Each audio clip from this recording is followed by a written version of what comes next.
Hi everyone. You'll notice I'm doing a different setup. I'm trying something else, something a little different. Usually I'm turning the other way, and so you're seeing what I'm seeing in front of me. But I thought I would try this way. I'm in an enclosed room, and so the lighting can be a little funky, but I'm seeing how this goes. And the reason is because I wanted to be able to stitch while I'm talking without having to turn around and set everything back up, which is what I usually do. So I'm trying this out. All right, so yesterday I saw my friend Anna Bates did a video, and she entitled it something like "How Quilting Saved My Life" or something like that. And I immediately thought, oh my gosh, Anna, what is this? What has happened? But I thought that my expectation was that she was going to tell a story about how she came to love quilting or something like that, how she was in a dark place in her life and she found quilting and it was, everything changed as a result of it, something like that. So when I watched the video, and I'll put the link below, or I'll put the link above right here,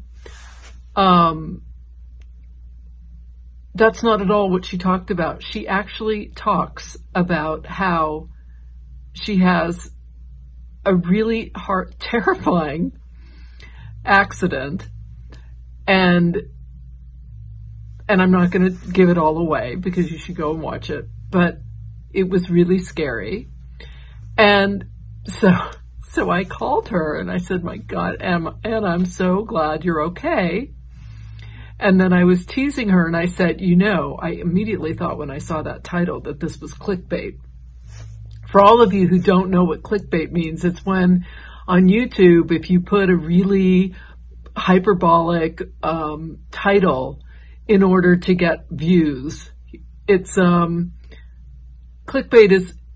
it's kind of a derogatory, it's not exactly flattering. I was teasing her and she knew it. We were laughing.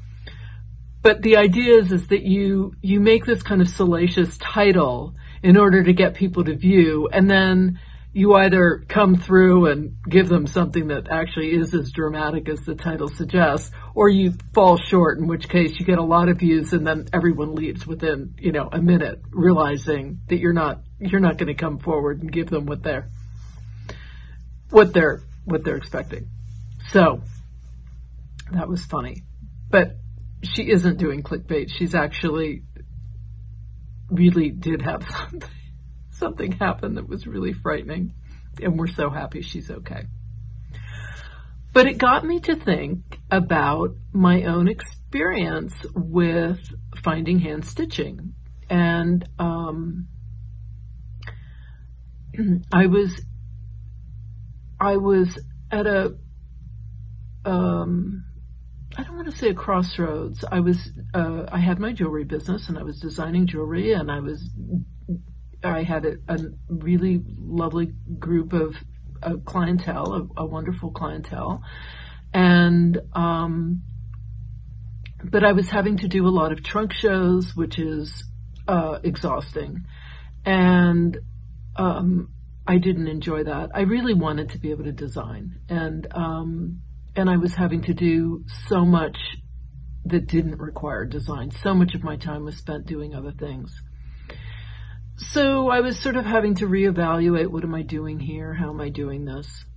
And then there were some other things that were going on that are too more personal than I want to talk on the internet about, but things that were requiring my attention at home. And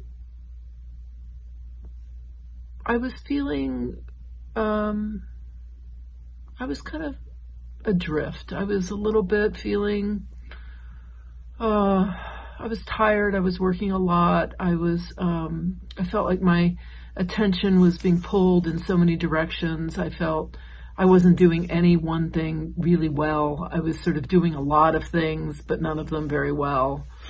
And I was doing a lot of knitting. You know, I was a knitwear designer, and I had a page in Elle Magazine, the back of the book. In those days, this was in the 80s, and I don't know, for those of you who remember Elle Magazine, the last page would be a photo of a model wearing a knit, and then you would turn the page, and it would show you how you could knit that garment yourself. It was a hand knit. So I had that page for a little while, and so obviously I know how to knit. So I was at this sort of point in my life. It was a moment of transition. It was kind of well, I was depressed. You know, I was feeling pretty low. And so I was knitting a lot, and I was knitting a lot of socks. My eldest brother is a knitter. He knits a lot of socks. And so we would compare sock, you know, and I was always trying to design my own sock. I mean, you know, it's a sock. There's not a lot of leeway there, but I was trying to come up with my own little pattern and things like that. And I was looking at this was when Craftsy was just, I loved Craftsy in the beginning. It was just this kind of, you know, site where you could go, and it was a community, and you could buy patterns, and you could sign up for classes. And I signed up for a sock knitting class, I think, how to knit a sock from the toe up or something like that. Anyway, I was looking around, and I came upon another Craftsy class, and it was Sue Spargo. And I had done a lot of hand stitching as a kid. When I was young, I'd done a lot of embroidery, and I'd even done embroidered Christmas ornaments that I sold to a store. It was one of my first, you know, big sales, and they put in this huge order, and I was kind of horrified. How am I going to fill this huge order now? But anyway, so I did a lot of hand stitching, but I hadn't done hand stitching and layering in the way that she shows in that class. And I was totally captivated. And that was the beginning, really. And anyway, I started to design my own kinds of things. And then I started gravitating towards linen, and I love how linen is a much flatter surface. And so when you add other elements, it really makes, I love that sort of textural. I love the change in the dimension that you can get. I love then stuffing something like, one of the lovely things about wool, the felted wool, is that you don't have to turn it under, needle turn it. You can just applique, whip stitch it right on. You can stuff it. You can do all kinds of things. And then if you put that on linen, which is lovely to stitch with because it's not as dense as, say, a Pima cotton or a batik, there were all kinds of things. So I went off and I started doing that, and I've been designing, and I had my YouTube channel and all of that as a result. But it began at this kind of low point in my life when things were tough. And, you know, life throws a lot of stuff at us. You live long enough, life's going to throw some things at you. And stitching really is kind of this meditative, lovely, organic process of being able to keep my mind busy, but not so busy that I'm utterly exhausted. There's something incredibly relaxing about it. There's something meditative about it, but there's something also where I can sort of work through things. There's a whole process that gets involved. And when I'm doing things like my improvisational stitching, which I've shown on live stream videos and all kinds of other stuff, where I'm just kind of taking a piece of linen and I'm just working from it, it takes me to a whole new place where I'm engaged, and I'm thinking about color and pattern and repetition and different stitches and how to change a stitch and maybe improvise and do something a little different with the stitch, or just constantly thinking of new ways that I can incorporate a stitch, or I can change the stitch slightly to make it a little different. So those are all the things I really love. But this last project, I just finished my mother's bag, which is from my Making Waves, a drawstring bag design. It's on Etsy, and I'll put that link below in the description section for those who want to see it. Here it is. This is my drawstring bag. The one for my mother is, I used all really bright threads. I used a lot of different threads, and I used a ton of Dorset buttons, which was really fun because I was playing around with Dorset buttons and seeing what can I do with Dorset buttons. So that led me down that whole rabbit hole. And now I'm working on my bigger design, which is going to be a 20-inch pillow, and it's here. And I'm just in the beginning. I'm just basting down these shapes. Now, typically what I would do is I would needle turn. But because these shapes are so specific, and I have my big pattern that's color that I printed out and I taped it all together, and because this is white linen that's quite lightweight, it's a lightweight white linen, I can see through it to the pattern, and I was able to place my shapes on top, and I just went ahead and ironed the seams, the raw edges down, and now I'm just going ahead and I'm just stitching along here, and after I do this, I'm going to, this is the background, the linen background, so all these shapes are linen. And then I have my wool shapes, and I'm going to add those after I've stitched all of this down. I'm using a 60 weight cotton thread, which I like to use for applique. And this is, this is the kind of stitching that it's not really, it's not exactly exciting. It's just kind of what we have to do, right? Anyway, I was thinking about, how we come to stitch. I mean, how each of us comes to this. Now, I know some of you probably learned to stitch long ago and are now coming back to it, but it made me curious to know how did you come upon this? Like, what got you going? What made you start? Have you always hand stitched? Is this something that you just always did? I mean, for me, this doing so much hand stitching is not. I'm surprised by it. I'm surprised how much I love it. I'm surprised how much I enjoy the process of needle and thread. I mean, I'm that person that would have sewed a button on with the machine. Remember when the machine, well, maybe they were always able to sew buttons, but I remember when my machine, I suddenly realized, someone showed me how I could sew a button on with a machine. Like, that was it for me.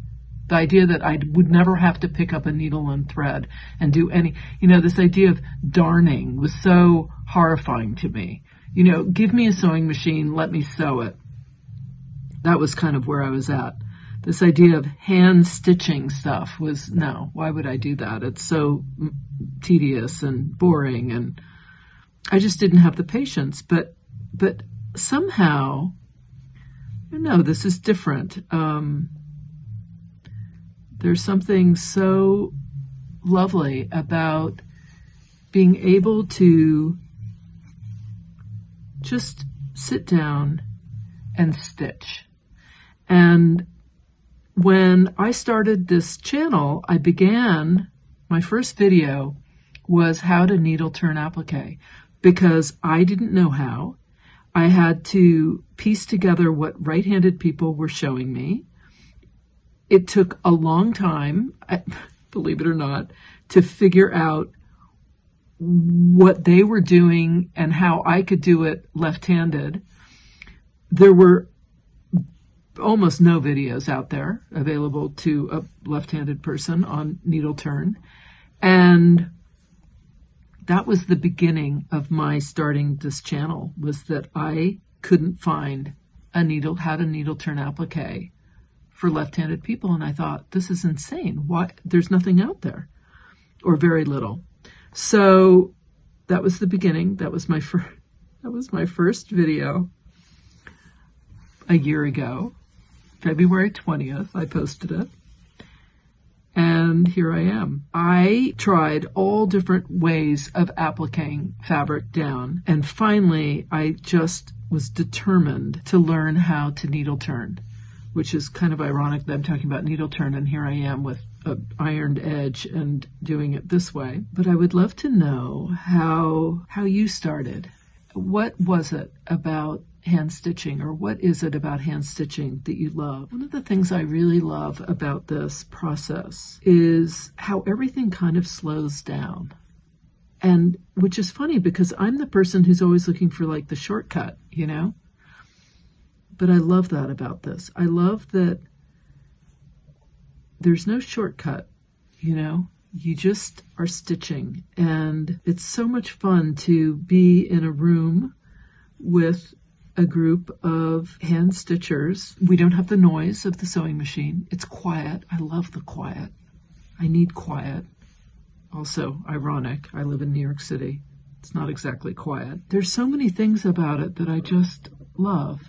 I love the slowness of it. I love how it can be quite methodical, but I also love getting right to the embellishing, where I'm using different colored threads and I'm thinking about how am I going to enhance this shape? How am I going to change it? How am I going to emphasize the parts of this shape that I love, or the color, or the texture, or how am I going to add dimension to it? All of those things I find really exciting and fun. Someone asked me to do a studio tour, and they said, you didn't show the whole room. So I thought, well, it's a pretty small room. I can do that. So, okay, here we are.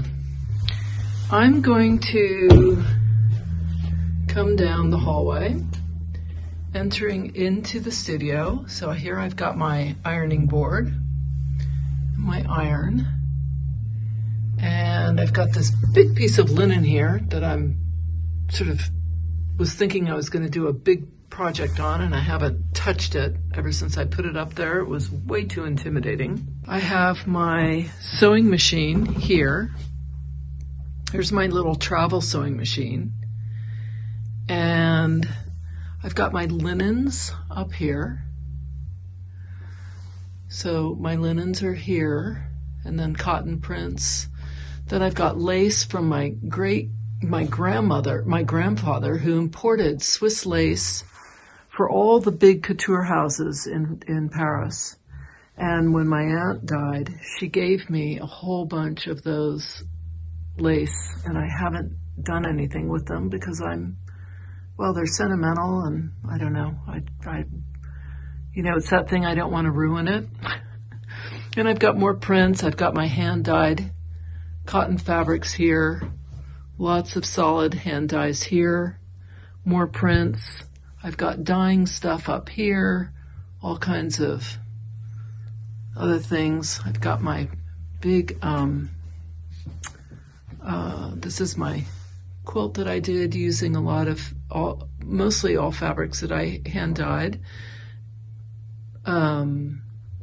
A few commercial prints in there. And then this is my little area where I have my printed out pattern. Here are my wool shapes. There's the original sketch. These are awards from my husband and mine for jewelry. And then I've got my Elna, which I used when I was in college. All my cutting boards. Here I have my 2 Ilium sacks, which have Suspargo threads. In here are all wool wool threads. I've got, let's see, it's a mess.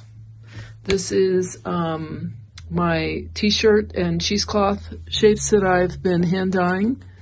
This is one of my little otter needle rolls here that I did with string. This is my Making Waves, a drawstring bag. Here I have another piece that I've been working on that I don't know what I'm going to do with, if anything. This is my other little needle roll. I did two versions, one with a ribbon tying around it. This one is with a metal, a magnet inside, which I really do love that. Here are my improvisational pieces, Perseverance and Olia. Then I have my, these are the thread gatherer threads. And I've got Steph Francis threads over here. This is a, my River Rocks pouch that I made. These are two quilts. They're huge, one lying on top of the other. So you can see they're huge. I think about 80, something like 80 inches long by, I can't remember how wide, but they're quite large. And then I have my computer set up so that as I'm designing, I can write the instructions. This is a koala cabinet. This has my big Bernina underneath.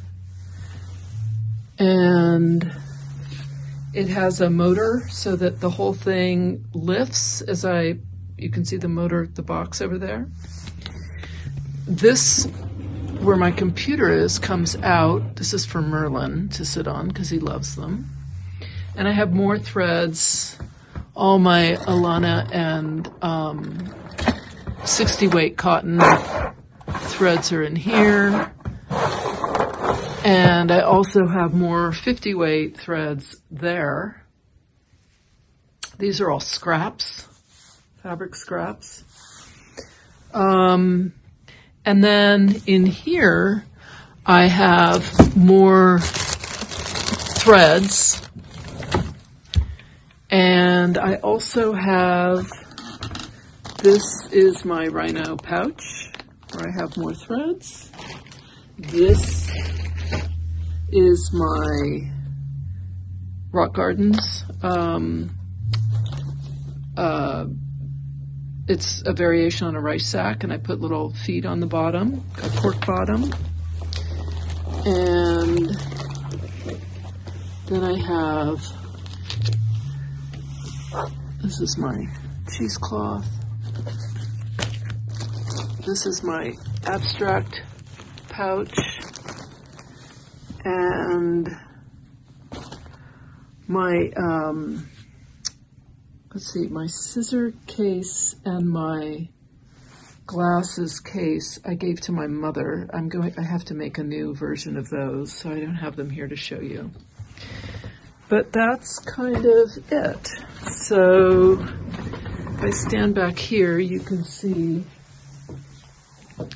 that whole setup. So the koala cabinet going here with the two pieces, the leaves that kind of move on a hinge, and the ironing board, and then we're outside again.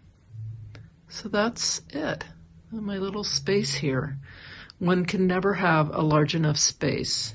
When I have to do cutting, I have to go to the dining room table, or I do it on the floor, which is, you know, a young man's game. But there it is. So that's it. I just wanted to show you what I was doing and what I'm working on, and I'd love to know how you started stitching and what keeps you going, what keeps you continuing.